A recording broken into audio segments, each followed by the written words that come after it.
Welcome to Siddhivinayak Education Institute.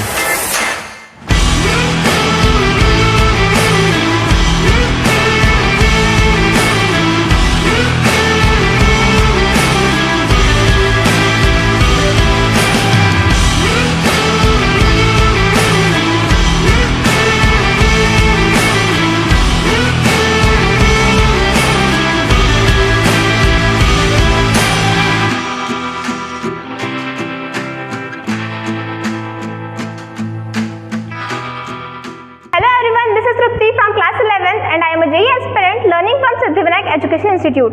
तो आज के इस वीडियो में हम बात करने वाले हैं फिजिक्स में एक छोटे से टॉपिक एरर्स के बारे में। आई नो मोस्टली स्टूडेंट्स की ये मेंटालिटी होती है कि ये टॉपिक तो बहुत इजी है, बहुत बोरिंग है। I do agree with that, but besides it's also scoring topic. मतलब इस टॉपिक से एग्जाम्स में काफी क्वेश्चंस आते हैं। So just make this topic on your finger tips and for that this video will definitely help you. तो चलिए शुरू करते हैं। सबसे पहले देखेंगे एरर्स होते क्या है। एरर्स मतलब क्या? गलतियां। यस, एरर्स मतलब गलतियां। ऐसी गलतियां जो किसी ऑब्जेक्ट के मेजरमेंट के टाइम पे हुई हो उसे हम एरर्स कहते हैं। मतलब लेट्स से हमारे पास एक स्केल है जिसकी एक्चुअल लेंथ है 5.5 सेंटीमीटर और कोई अनदर पर्सन उसे मेजर कर रहा है तो उसकी लेंथ आ रही है 5.3 सेंटीमीटर। तो यहाँ पे जो 0.2 का गैप है वही होगा एरर। हम कह सकते हैं the difference between the actual value and the measured value is called as error. यहाँ लिख देते हैं the difference between the actual value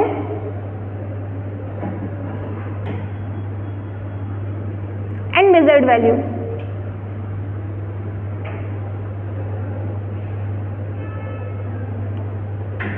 तो ये होता है एरर। एक्चुअल वैल्यू और मेजर्ड वैल्यू के बीच में डिफरेंस को ही हम एरर कहते हैं। अब देखते हैं एरर्स को साइंटिफिक नोटेशन में लिखा कैसे जाता है। तो एरर को हमेशा डेल्टा ए के साथ रिप्रेजेंट करते हैं। डेल्टा ए की जगह डेल्टा एक्स भी हो सकता है, मतलब कोई भी वेरिएबल हो सकता है, बट हमेशा एरर डेल्टा के साथ ही रिप्रेजेंट होते हैं। तो अगर हमें किसी चीज की क्वांटिटी लिखनी है तो हम लिख सकते हैं ए प्लस माइनस डेल्टा ए। ये प्लस माइनस शो करता है कि डेल्टा ए तो कम हो सकता है इस वैल्यू में या फिर कम ज़्यादा हो सकता है। तो ये होगा एरर और ये होगी इसकी रियल वैल्यू। तो एरर्स को साइंटिफिक नोटेशन में ऐसे ही लिखा जाता है। अब देखते हैं एरर्स के टाइप्स कितने होते हैं। सबसे पहले देखेंगे हम एरर्स के पहला टाइप, वो है absolute error.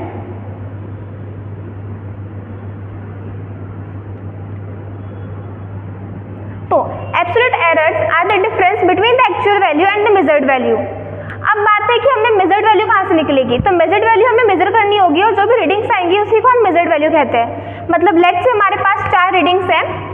A1 equals to 4 centimetre, A2 equals to 4.1 centimetre, A3 equals to 4.2 centimetre और A4 है 4.4 सेंटीमीटर और A4 की वैल्यू लेंगे 4.3 सेंटीमीटर। तो हमारे पास ये आ गई मेजर्ड वैल्यू। अब बात करते हैं एक्चुअल वैल्यू के बारे में। अब वो कहाँ से मिलेगी हमें? तो मैं बता दूं कि एक्चुअल वैल्यू निकालना इम्पॉसिबल होता है। तो इसीलिए जो भी मेजर्ड वैल्यू आती है हमारे पास, हम उसका मीन निकालते हैं और उसे ट्रीट करते हैं एज एक्चुअल वैल्यू। तो इसका पहले मीन निकाल लेते हैं। तो आ जाएगा A1 plus A2 plus A3 plus A4 by 4 plus 4.1 plus 4.2 plus 4.3 upon 4 जो आएगा 16.6 upon 4 that would be approx 4.15 centimetre. तो ये जो हमारे पास वैल्यू आई है, मतलब इन मेजर्ड वैल्यू की जो मीन आई है उसे हम ट्रीट करेंगे एज एक्चुअल वैल्यू।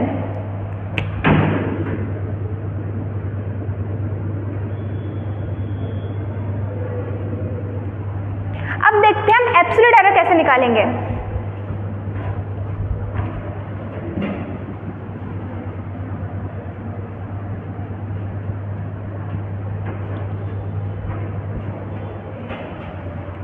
तो एब्सोल्यूट एरर का फॉर्मूला होता है AM माइनस रीडिंग। हम यहाँ पे भी रीडिंग A1 ले रहे हैं। इसमें AM क्या है? इसकी मीन वैल्यू, मतलब एक्चुअल वैल्यू जो हमने इन रीडिंग्स का मीन निकाला है। तो निकाल लेते पहले A1 में एब्सोल्यूट एरर कितना आएगा। तो A1 में एब्सोल्यूट एरर होगा AM मतलब 4.15 माइनस A1 रीडिंग कितनी है 4 सेंटीमीटर। तो डेल्टा A1, क्योंकि एरर्स को हमेशा डेल्टा के साथ रिप्रेजेंट करते हैं इसलिए यहाँ पे डेल्टा A1 आया है 4.15 माइनस 4 दैट इज 0.15। तो ये एब्सोल्यूट एरर होगा पहली रीडिंग में। ऐसे ही दूसरी रीडिंग में भी निकाल लेते हैं एब्सोल्यूट एरर। डेल्टा A2 क्या आ जाएगा 4.15 माइनस 4.1 जो आएगा 0.05। डेल्टा A3 क्या होगा 4.15 माइनस 4.2 जो आएगा माइनस 0.05। डेल्टा A4 होगा 4.15 माइनस 4.3 जो आएगा माइनस 0.15। तो ये होंगे इनके एब्सोल्यूट एरर। मतलब जो हमने मेजर्ड वैल्यू की मीन निकाली थी उसे हम ट्रीट करते हैं एज एक्चुअल वैल्यू एंड उसी से हम माइनस करते हैं उस रीडिंग को। हमें जैसे कि डेल्टा A1 में एब्सोल्यूट एरर निकाला था तो हमने AM माइनस A1 किया और हमें एब्सोल्यूट एरर मिल गया इसमें।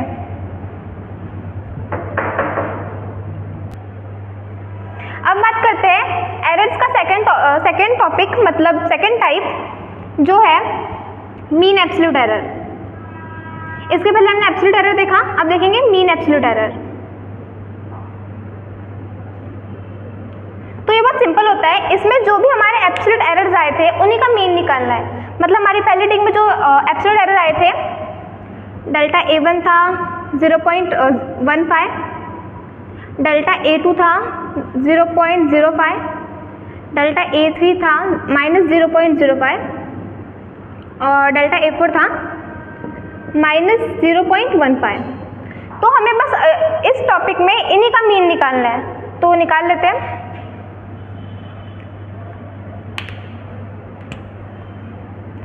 एक चीज यहाँ पे नोटिसेबल है कि जो भी मीन एब्सोल्यूट एरर में हम वैल्यूज लिखेंगे वो हमेशा पॉजिटिव वैल्यू से लिखेंगे। मतलब अगर एब्सोल्यूट एरर्स माइनस में भी है तो हम हमेशा उसे पॉजिटिव में लिखेंगे। मतलब मीन एब्सोल्यूट एरर्स में इन वैल्यूज को हमें मॉड के साथ लिखना है।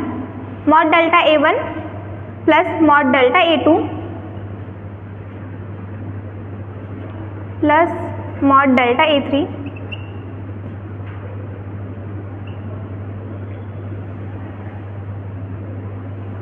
तो इसका मीन एब्सोल्यूट एरर निकालेंगे तो आएगा 0.15 plus 0.05 plus 0.05 plus 0.15 upon 4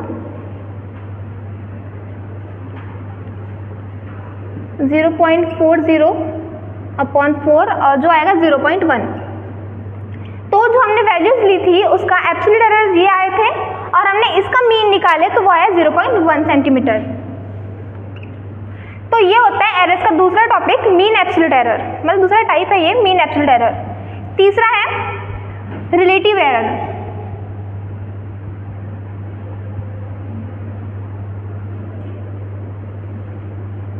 relative error का फॉर्मूला होता है एक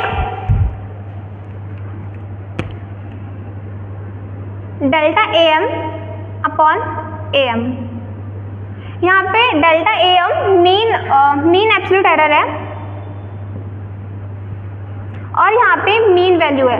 मतलब जो हमने पहले रीडिंग्स की मीन वैल्यू निकाली थी हमें एक्चुअल वैल्यू की तरह ट्रीट करना था उसे, इसलिए उसे हम यहाँ लिखेंगे और डेल्टा AM मतलब जो ये है मीन एब्सोल्यूट एरर वो ऊपर लिखेंगे।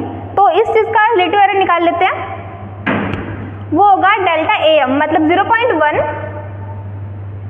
अपॉन AM जो आया था हमारा 4.15। तो ये होगा इन वैल्यूज का रिलेटिव एरर।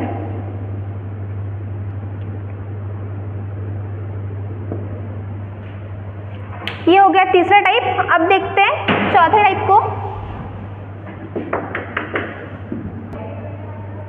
तो एरर्स का चौथा टाइप देखते हैं जो है परसेंटेज एरर।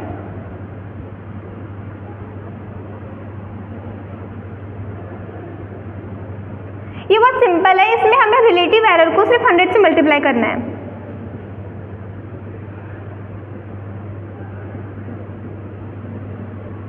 मतलब delta AM upon AM into 100। इसके पहले हमारा रिलेटिव एरर क्या आया था, 0.1 अपॉन 4.15। तो इसी को बस हमें 100 से मल्टीप्लाई करना है ताकि परसेंट एरर मिल जाए। तो वो होगा 10 अपॉन 4.15। तो बस यही होगा इसमें परसेंटेज एरर। तो ये हो गए एरर्स के चारों टॉपिक, मतलब चारों टाइप्स एरर्स के। अब देखते हैं एरर्स का प्रोपेगेशन कैसे होता है। तो अभी हमने देखा कि एरर्स के 4 टाइप्स के बारे में। अब देखेंगे इन एरर्स का प्रोपेगेशन कैसे होता है। प्रोपेगेशन मतलब फैलाव। इन एरर्स का स्प्रेडनेस कैसे फैलता है हम अभी देखेंगे। पॉज कर, काटना पड़ेगा। तो अभी बात की हमने कि एरर्स के चारों टाइप्स के बारे में। अब देखते हैं एरर्स का प्रोपेगेशन कैसे होता है। प्रोपेगेशन मतलब फैलाव, इनकी स्प्रेडिंग। तो देखते हैं।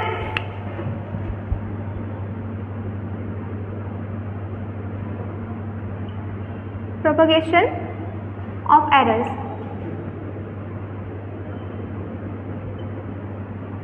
सबसे पहले देखेंगे एडिशन में कि जब हम एडिशन करते हैं एरर्स का तो वो कैसे प्रोपेगेट करता है।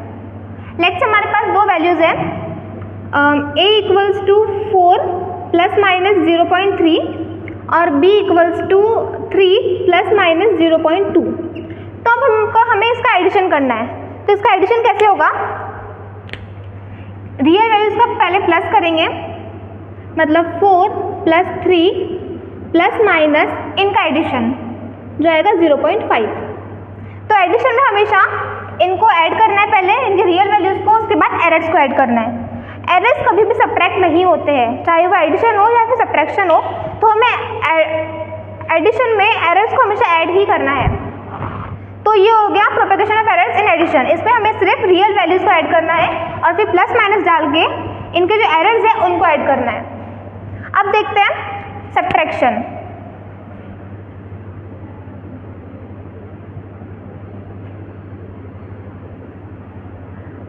हम वही वैल्यू ले लेते हैं, a equals to 4 plus minus 0.3 और b equals to 3 plus minus 0.2। अब हमें इसका सब्ट्रैक्शन निकालना है। तो क्या करेंगे, इनके रियल वैल्यूज को सब्ट्रैक्ट करेंगे, मतलब 4 माइनस 3 और प्लस माइनस इनका एडिशन।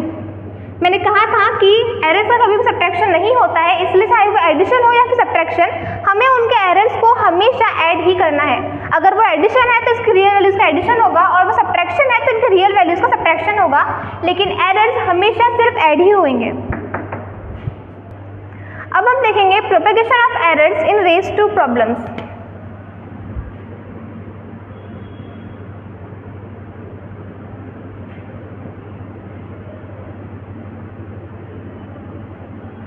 इसका एक फॉर्मूला है। लेट्स हमारे पास एक क्वांटिटी दी है, a power raise to the power p, b raise to the power q और divided by c raise to the power r। अगर हमें इसमें प्रोपेगेशन निकालना है तो कैसे निकालेंगे, डेल्टा x बाय x आएगा p into delta a upon a plus q delta b upon b plus R into delta C upon C. मतलब जो उनकी रेज टू पावर होगी उसे आगे लाना है और उनके एरर्स के साथ बस मल्टीप्लाई करना है। हम यहाँ पे सी को माइनस क्यों नहीं कर रहे हैं, बिकॉज मैंने बताया था कि एरर्स को हमेशा ऐड ही किया जाता है, इसलिए इस सी को जब हम बाहर लाएंगे तो इसको एडिशन ही देंगे। इसलिए जो आर इसकी रेज टू द पावर है, आर को बाहर लाएंगे और इंटू डेल्टा सी अपॉन सी करेंगे। तो इसको एग्जाम्पल के थ्रू देखते हैं। लेट्स हमारे पास एक क्वांटिटी है 3 raise to the power 1/2 into 6 raise to the power 3 upon 4 raise to the power 6। अब हमें इसका एरर निकालना है। भाई बंद कर। तो अब इसको हम एक एग्जाम्पल के थ्रू देखते हैं। लेट्स हमारे पास एक क्वांटिटी है a raise to the power 1/3, b और raise to the power 3 upon c raise to the power 6। अब हमें इसमें एरर निकालना है। तो कैसे निकालेंगे, एक तो हमें क्वेश्चन में दिया होगा कि इनमें एरर्स कितने हैं। तो लेट्स से हम लिख लेते हैं कि हमें a में एरर दिया है 1%, b में दिया है 2% और c में दिया है 3%। से निकाले तो क्या आएगा, इसकी पावर को आगे लाना है, इस फॉर्मूले से देख सकते हैं 1/3 इंटू ए में कितना एरर है 1%, प्लस 3 को बाहर लाएंगे 3 इंटू बी में एरर है 2%, प्लस इसकी पावर लाएंगे सी की 6 इंटू 3%। इसको सॉल्व करेंगे तो आएगा 1/3 प्लस 6 प्लस 18।